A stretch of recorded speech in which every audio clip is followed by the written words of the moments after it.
Hop. Hop. Sir. Hoy. Magandang hapon. May violation po tayo. Anong violation ko, sir? Patay mo muna yung makina mo. May violation po tayo. One way po ito. Bawal po kayo dumaan dito. Ganun ba? Pasensya na po kayo. Lisensya po muna, sir. Sir, pwede naman natin pag-usapan yan. Naku, sir. Pasensya ka na, sir. Hindi natin mapapag-usapan to.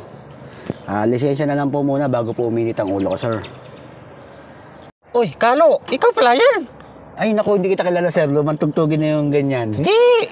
Oo. Talagang, ikaw yan. Naku, sir. Pasensya ka na, hindi kita kilala. Titikitan po kita, sir. Pasensya na po tayo. Yun po yung batas dito. One way po ito. Yun po yung titikit ko sa inyo. One way po. Lisensya na lang po, sir. Pasensya na po kayo. Ito po. Pasensya na kayo, sir. Kohan? O, di ba? Ikaw si Kohan? Oo nga. Classmate tayo. Grade 2? Oo, sa elementary, grade 2. Ay, naalala ko na. Oo, di ba? Ikaw yung natay sa short. Huwag mong pagsigawan. Maraming tao dyan. Hindi, talagang naalala ko na. Ikaw si Kohan, ikaw yung natay sa Oo short. nga. Sabi, huwag kang magsundok. Makakuha sa mga tao. Oo, kahit naman sa mga tao yun, di mo natin kilala. Basta ikaw yung natay sa short, di ba? Yung grade 2 tayo. Grabe ka. Oo nga. Hindi talaga kita makakalimutan, Kohan.